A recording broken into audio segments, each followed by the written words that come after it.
अऊज़ु बिल्लाहि मिनश शैतानिर रजीम बिस्मिल्लाहिर रहमानिर रहीम फ़क़िर्रू इलल्लाह इन्नी लकुम मिन्हु नज़ीरुम मुबीन सदक़ल्लाहुल अज़ीम।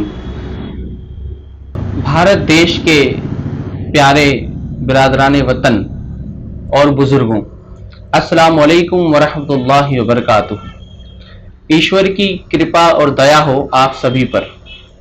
इस वक्त कोविड-19 ने पूरी दुनिया को अपनी चपेट में ले लिया है और इसके नतीजे में, इसके कारण बहुत बड़ी तादाद में, बहुत बड़े पैमाने पर इंसानी जान और माल का नुकसान हुआ है। इकोनॉमी तेजी से डाउन हुई है और इंसानों की हलाकतें इतनी तेजी से बढ़ी हैं कि इंसानों को इसने हैरत में डाल दिया है। दरअसल इस वबा के कारण या इस महामारी के कारण इंसान बहुत ही मायूसी का भी शिकार हुआ है और उसे इस बात का भी एहसास हुआ है कि उसकी ताकतें, उसकी कुव्वतें कितनी महदूद हैं। इस चीज का अंदाजा भी इससे होता है। लिहाजा इस कोरोना महामारी ने जो पिछले 4-5 महीनों में जिससे खुद हमारा मुल्क जूझ रहा था, इसने एक बड़ी तबाही मचाई। इस बड़ी तबाही के नतीजे में इंसानों को अपनी हुदूद का और अपने जो उसकी लिमिटेशन है उसका भी अंदाजा हुआ और इंसान हैरत में आ गया। इंसान आश्चर्यचकित हो गया कि आखिर ये कौन सी वबा है जो हमें आ लगी और यकायक इंसानों को उनके घरों में कैद हो जाना पड़ा। ये जो मॉल्स की रंगीनियां हैं वो खत्म हो गई, बाजारों की जो रौनक है, बाजारों की भीड़ भाड़ यकायक खत्म हो गई। इंसानों का डेली रूटीन इतना डिस्टर्ब हुआ कि इंसान के सारे कामकाज यकायक बंद हो गए और वो अपने अपने घरों में गोया के कैद खाने में चले गए। इसने इंसान को अंदर से हिला के रख दिया। इस बीमारी ने जो तबाही मचाई, उस तबाही ने इंसान को दरअसल अंदर से हिला के रख दिया और इसके नतीजे में बहुत सारे साइकोलॉजिकल डिस्टर्बेंस भी उसके अंदर आए और इकोनॉमी लिहाज से भी वो बड़ा डिस्टर्ब हुआ।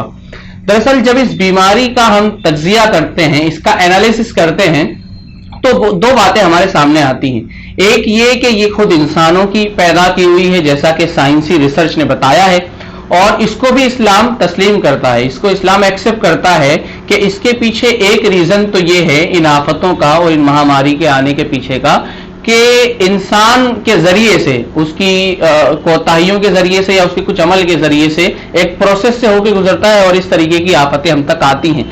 इसको कुरान मजीद ने यूं कहा कि बहरो बर में फसाद बरपा हुआ है इंसानों के अपने हाथों की कमाई से।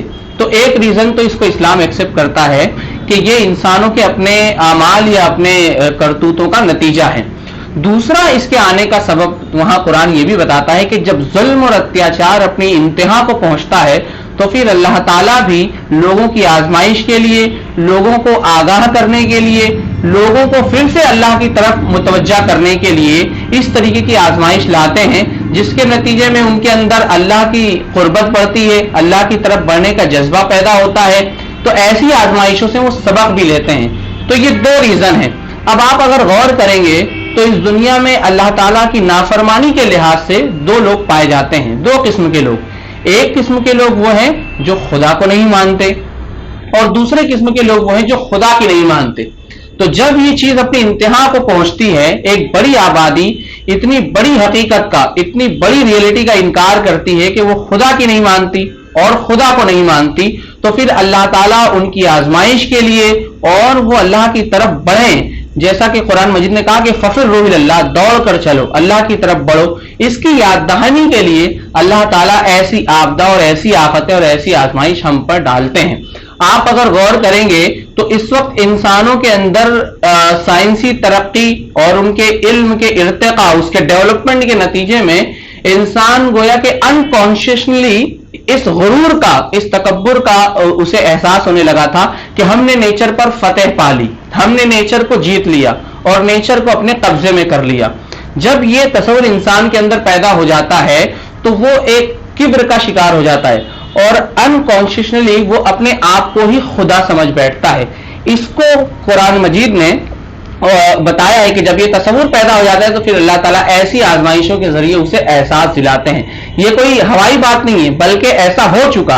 آپ اگر زیادہ دور نہیں، آپ جائیے کہ 2009 میں 1990 میں ایک ڈولفن فورکاسٹ کے نام سے ایک سفارش، ایک بھوشیوانی کی گئی، ایک فورکاسٹ کیا گیا، اور بڑے بڑے سائنسداں عالمی سطح پر جمع ہوئے، اور انہوں نے یہ بتایا تھا، وہ یہ دعویٰ کر چکے تھے کہ 2020 تک ہم اس سماج سے سارے جو بیماریاں ہیں اسے ختم کر دیں گے۔ یہ دعویٰ سائنسدانوں نے کیا 1990 میں، اور کہا کہ 2020 تک ختم کر دیں گے۔ یہ ایک بڑا دعویٰ تھا، دراصل یہ ایک چیلنج تھا نیچر کے ساتھ، یہ دعویٰ جب انہوں نے کیا۔ اس دعوے کی آپ ذرا غور کیجئے کہ اللہ تعالیٰ نے اسی 2020 کو اس مہاماری کے لیے چن لیا، اور انہوں نے جو دعویٰ کیا تھا اس دعوے کی ہوا نکال کے رکھ دی۔ تو دراصل یہ ایک میسج ہے، ایک بڑا پیغام ہے کہ انسان ایک تو غلط فہمی کا اور غرور کا اور گھمنڈ کا شکار ہو گیا، اس کو صحیح رخ پر لانے کے لیے، اور دوسرا کہ انسان انٹرنل پیس سے خالی ہے، اس کے اندر روحانی سکون نہیں ہے، اس کو وہ بڑا بے چین ہوا ہے، بڑا ڈسٹرب ہوا ہے، بڑا مایوس ہوا ہے۔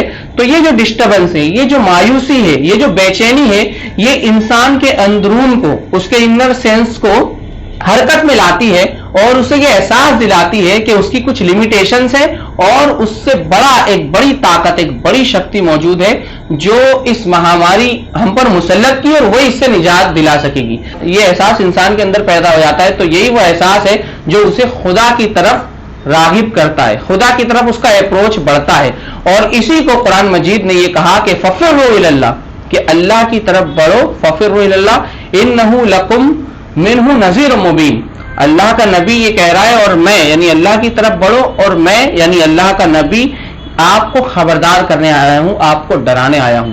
تو عزیز ساتھیوں اور ہمارے ملک کے جو بھائی ہیں، ان تمام لوگوں سے یہ گزارش ہے کہ ہمیں اس الگ پوائنٹ آف ویو پر بھی غور و فکر کرنا چاہیے کہ اس کائنات کا ایک پیدا کرنے والا ہے، اور اس کو جھٹلا کر، اس حقیقت کو نظر انداز کر کے، اس کے جو احکام ہیں اس کو جھٹلا کر ہم اس کائنات میں سکون اور چین سے نہیں رہ سکتے، بلکہ اگر ہمیں سکون اور چین چاہیے، اور ہمیں ہر آزمائش میں صبر اور استقامت چاہیے، اور مایوسی سے بچنا ہے، تو اس ایک خدا کو ماننا پڑے گا۔ تو ہمیں اس طرف بڑھنا ہے، اور اللہ تعالیٰ کو پانے کی، اللہ تعالیٰ کو سمجھنے کی کوشش کرنا ہے کہ اللہ کون ہے، اور وہ اللہ ہم سے کیا چاہتا ہے۔ اس ساری تفصیلات آپ کو قرآن مجید میں ملے گی۔